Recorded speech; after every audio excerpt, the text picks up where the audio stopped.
Among the politicians no one would miss ever on the political scene is Eliot Engel. Engel has been in the House of Representatives since 1988, switching New York districts a couple of times because of redistricting, and he's now the guy representing the 16th congressional district. It's such an overwhelming Democratic district, plus 24 in the world of prognosticators, that Engel didn't even have a Republican opponent in 2018. So this is a perfect place to have a primary, a Democratic primary, and a fight and a debate over values and positions.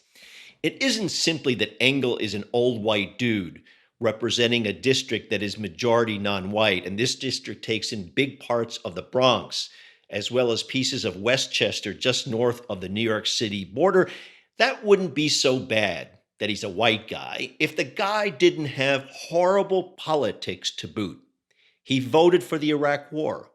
He's worked to deregulate Wall Street. Deregulate Wall Street. Think about that. Think of all the people in the Bronx and in Westchester who basically were victims of the greed on Wall Street. And he's a staunch mouthpiece for the most right-wing, racist governments in Israel and gets huge sums of money from the right-wing pro-Israel donor world. Honestly, the only thing that sticks out when I think about Engel, besides his terrible positions, and this is kind of pathetic, on the day of every State of the Union speech, he will sit for hours in an aisle position waiting to shake the hand of the president, no matter the party of the president, as the president makes his way from the doorway of the House chamber to the podium. It borders on the absolute childish. Now, thankfully, Engel is facing a primary challenge by several people, and one of his main challengers is Jamaal Bowman. He is a middle school principal and educator who grew up in public housing in New York City. I'm a big fan of primary challengers, as I just said, but I'm also hard-nosed about the task. It's hard to run as a challenger in a primary. And the main issue, sadly, is you have to raise money. And lots of progressive candidates, and I'm thinking of people who I respect for their positions, but they don't want to do the hard work. And sometimes it's really a pain in the butt to sit on the phone 6 to 8 hours a day, which I'm saying to my listeners, if you're going to run for Congress, that's how much time you have to devote to raising money, which I would venture to guess 90% of progressive challenges are to date failures at, even in the world of small donors. Now, that's where Bowman is different. He just reported raising in the last quarter $112,000, and that was the quarter that ended as of October 1st. And that adds on to his previous total of $76,000, which as of today makes him quite competitive with Engel. And so I'm pleased to welcome Jamaal to the show to talk to us about his campaign. And I think the way to kick off our conversation, Jamaal, is from a piece that you wrote, which I read quite thoroughly, and it was quite interesting. And it's entitled, "While America Boasts Being the Richest and Most Powerful Country in the World," and then it has three little periods. And you connect in the beginning the deaths of 34 children attending Bronx public schools. And you connect that a little bit later in the piece to the fact that we have corporate greed that has dictated federal policy on things like Citizens United, the repeal of Glass-Steagall, tax breaks, and so on. And so in some way, it's this micro, based a lot on your experience as an educator, as a teacher and a principal, to the macro big picture. So I want you to riff a little bit about that and tell us a little bit how you see those connections. Yeah, I think that's a good way to frame it. I think our policy at the federal level and how our elected officials have been compromised and co-opted by corporations and the wealthy elite that some call the oligarchy, I think that relationship has created policies that have suppressed and oppressed the masses of people, regardless of race, regardless of religion, regardless of gender. And I think because of that oppression, you see a sense of hopelessness and despair and suffering and apathy throughout the masses, which I think has led to a rash of issues related to mental health issues, destroyed family dynamics, destroyed community dynamics. And you see much of the manifestation as an educator within the public school system. So when you have a society where children are killing children and children are killing each other, there's something terribly wrong with that society. So for me, it's about, okay, what are the government policies and what are the things that are coming from the top, if you will, in creating a society in which children are so depressed and oppressed and feeling horrible about their existence that they will want to kill other children and even themselves. So all politics are local, and everything that happens locally is connected to what happens on a national level. So you mentioned about depression, and certainly that's true in my experience with adults and people who simply don't want to vote. I have less experience, obviously, because I'm not a teacher at the school level. Do you have an example of something that happened where you were talking to a kid in your school, or maybe in another school, or as you've been door knocking, that kind of illustrates that depression among children? Well, throughout my experience, I've been an educator for 20 years and I've been a school principal for the past 10 years. Throughout my experience, I can't even count the number of students who have been in my office exhibiting suicidal ideation at ages as young as 11 years old. I can't even count the number of experiences of children in my office who, after a short interview and some conversation about family and what's going on in the community, have lifted up their shirts and shown scars from self mutilation. Our society, through media, through literature, and through other means, teaches our children that they are not worthy of a certain status if they don't exhibit a certain hairstyle or skin color or gender or orientation. And our children internalize this stuff from a young age. And because of that, they show all signs of mental illness and mental difficulties that unfortunately, because our schools are not fully funded and because we invest more in police than we do counselors, children continue to suffer throughout their school experience. So again, these social issues are connected to policy that comes directly from Washington. And you hit on a point that I wanted to raise because of your experience as an educator about the question of schools being fully funded. And I have been in the labor movement my whole adult life. And one of the things that, as you know, as an educator, that has happened is that the society, partly driven by conservatives, has blamed teachers often for the decline in education or the way in which our kids are not educated. And I always thought that was really just malarkey, that in fact, if you eliminated the Defense Department or cut it back by half and took some of those billions of dollars and invested them in schools, then you could lift up those schools. You could actually give books to kids. You wouldn't have crumbling schools. But one of the things I noticed, you may agree with that part, but one of the things I noticed was you actually focus a lot on the, if you will, the mental state of schools, the way in which we treat kids and we punish them as opposed to try to work with them on their issues. So tell me how much of this is about the racism in schools, the classism, the lack of money, or is it just an emotional thing that we have to fix? Well, it's all of the above. So, a couple of things. One, our schools are rooted in an assembly line ideology. Our schools were designed in the 19th century for a 19th century economy, right? An economy that was giving birth to the Industrial Revolution, where you graduated from schools and kids worked in the assembly line. We still move kids through school by batches, based on grade, based on age. The schools are still designed by subject matter, if you will. We're doing this in the United States in our public schools to prepare kids to be worker bees for an elite class. Whereas in other countries like Finland, like Singapore, and many others, kids are learning focused on project-based learning. Kids are focused on 21st century skills, collaboration, cooperation, creativity. Kids are focused on the things that's going to prepare them for 21st and 22nd century Green New Deal economy. So we're behind the eight ball when it comes to that in our public schools.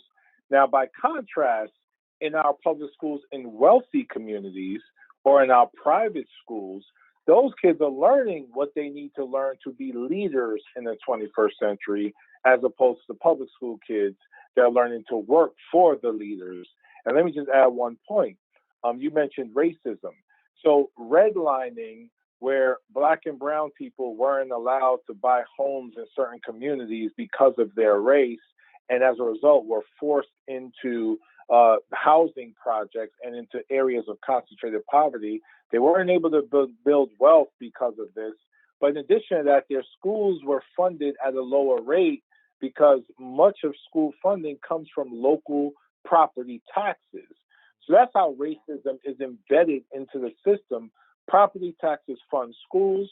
If you're white, you're allowed to live in certain areas where black people and brown people were not allowed to live. Therefore, for the last few decades, your schools have been funded at a higher rate. So there's a variety, as you mentioned, of racial issues, class issues, but ideological issues that we need to deal with when it comes to our public schools. And you're right that there's a tremendous amount of redlining that goes on. There's inherent racism that we find not just in schools, but in jobs and throughout our society. It's been endemic for decades. And it kind of circles back then to the question of essentially priorities, where we spend our money. And that's a good way of bringing up your opponent, who is a corporate Democrat and has been for years. And the first thing that I actually want to focus on is the notion that because this fellow has not really been engaged in what the district needs, the questions of schools and funding and racism, really people don't know who the heck Elliot Engel is. And only 9%, and this actually blew me away because I didn't know it was this low, only 9% of the people voted in the 2018 primary. So talk a little bit about that in terms of just the practicality of, as you build your campaign, I assume that a lot of that is just simply knocking on doors and telling people about the issues and about who you are. You know, people have been looking for a viable candidate, viable competitor to Elliot Engel for years. And this is the first time in a long time they have a candidate that is viable. And I'm not talking about myself as a candidate. I'm talking about myself and the movement that has taken place in this district and across the country. People understand that people like Democrats like Congressman Engel have been complicit in creating the environment that allowed a pathway to Donald Trump to exist. So it's because people like him have been in office for 30 years. They haven't been leaders on any real progressive issues. They haven't been bold despite existing within blue district. And therefore, again, corporations have come in and co-opted the environment and the values. And now we've created a pathway to Donald Trump. So he's as responsible for Donald Trump being in office as anyone else. You mentioned only turning out about 9% of the electorate, and there's some data that shows it may have been less than that. You mentioned parts of the district where we have 20%, a poverty rate above 20%. We have an obesity epidemic. We have an asthma epidemic. We have an infant mortality epidemic. We have parts of the district where rent burdens are as high as 57%. Parts of the district where they have power plants where children are inhaling fossil fuels at disproportionate rates. And then we have other parts of the district where you have tremendous wealth, some of the most wealthiest homes and communities in the country. So it's a tale of two districts in the same way America is economically divided, and it's a tale of two classes. And he has led in certain parts of the district on certain issues while neglecting the majority of the district. And that's just unacceptable, particularly in this day and time, the day and time of Trump, the day of time of young people demanding more when it comes to environment, demanding more when it comes to immigration reform, demanding more when it comes to ending the forever wars. Our young people want more. People of color want more. The progressive movement wants more, and that's why they're open to a leadership like ours and the Justice Democrats. And let me be very specific about the ways in which Elliot Engel is going against what we should consider a progressive agenda, and certainly in a district that is largely Democratic or has a large Democratic majority, a large Democratic trend. As the district goes, it's plus what, 15 or something like that at least, right? I think plus 24 or Plus something. I 24, saw. much more. I guess I Yeah, was thinking about a different. there are no Republican challengers in this district. A Republican challenger would not have a chance to win in this district. And so let me tick off the ways in which he's harming actually the people in that district. He supported the war in Iraq, which cost this country not just the lives of many people who served overseas and the injuries, the horrible injuries that they've suffered in the war. And now we are taking care of them or trying to take care of them as they come back. The cost of that. He supported the war in Iraq, which meant that there were billions of dollars not available to, for example, rebuild schools. He helped loosen the regulations on Wall Street, which lets the Wall Street financiers, the greedy people on Wall Street, essentially abuse lots of working people and certainly those people in the district. And he voted for the 1994 crime bill, which led to mass incarceration, which, as you well know, has affected people not just in your district, but in many black and brown districts. So those are just three areas where certainly Engel can be challenged on whether he represents the district, right? 100%. He voted against the Iran deal that Obama supported and most Democrats supported, and many people believe kept us out of war with Iran. He voted for No Child Left Behind, which led to the privatization of public schools, attacks on teachers' unions, and the proliferation of charter schools. And all of his money comes from corporate PACs, big pharma, big real estate, weapons manufacturers. We made more money from individual contributions in 48 hours after our launch than he did for the entire election cycle. So he's the classic paper progressive, corporate Democrat who, again, has worked. If you want to make that argument, some might make that argument. Has worked for a long time, but definitely not in this day and age. And as I mentioned before, complicit in creating the environment that led to someone like Donald Trump becoming president.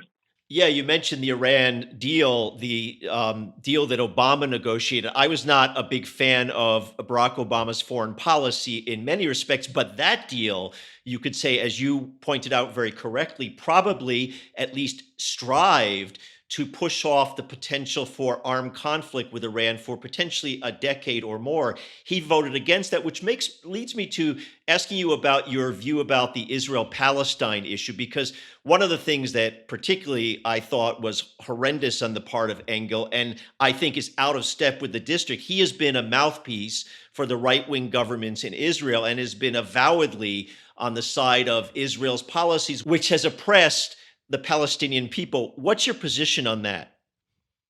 There are humanitarian violations taking place in Palestine. There's no doubt about it.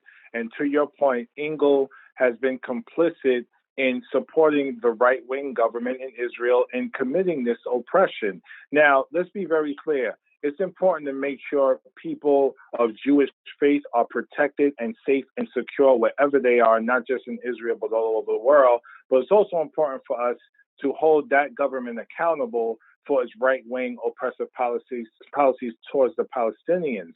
And I would also add that I believe the behavior of the Israeli government leads to the long-term lack of safety of the Israeli people, because we will continue to embolden the Palestinian people and others to possibly take a violent approach towards the Israeli people, which we do not want.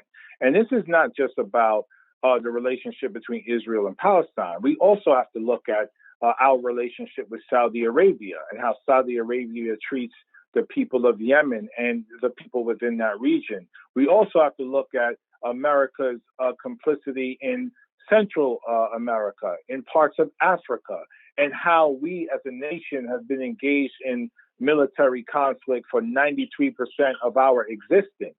It's important for us to talk about the military-industrial complex very honestly, the trillions of dollars and the hundreds of thousands of lives that have been lost because of our military-industrial complex. And again, as you mentioned, let's focus on people over power and profits and invest in life as opposed to investing in supporting death via war.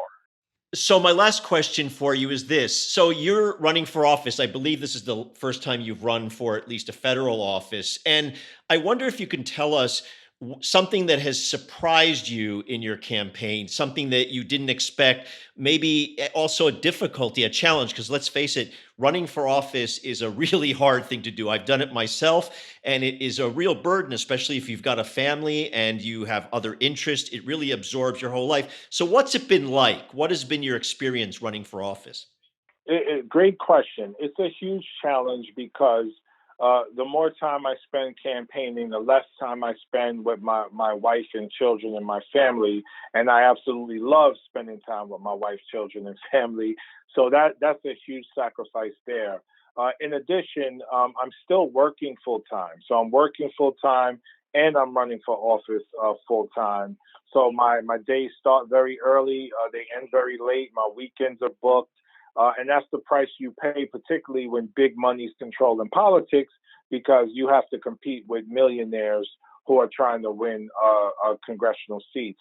But the thing that I think has surprised me to a certain extent, I've been really inspired by people's involvement in our democracy throughout the country. There's so many people who want to help, who want to give, who want to volunteer, who want to be a part of really truly making our country greater than it's ever been. So that's a surprise, but it's also incredibly inspiring where you have people from all over the country who've never met me, just heard my story and want to give $5, a dollar, $10, $20, whatever they can to support me because they're not here to volunteer. And the fact that we've had hundreds of volunteers sign up who are canvassing constantly, who are phone banking constantly, and it's given me more faith in the American people, more faith in our democracy, more faith in our Constitution. And I'm just blessed to be a part of that.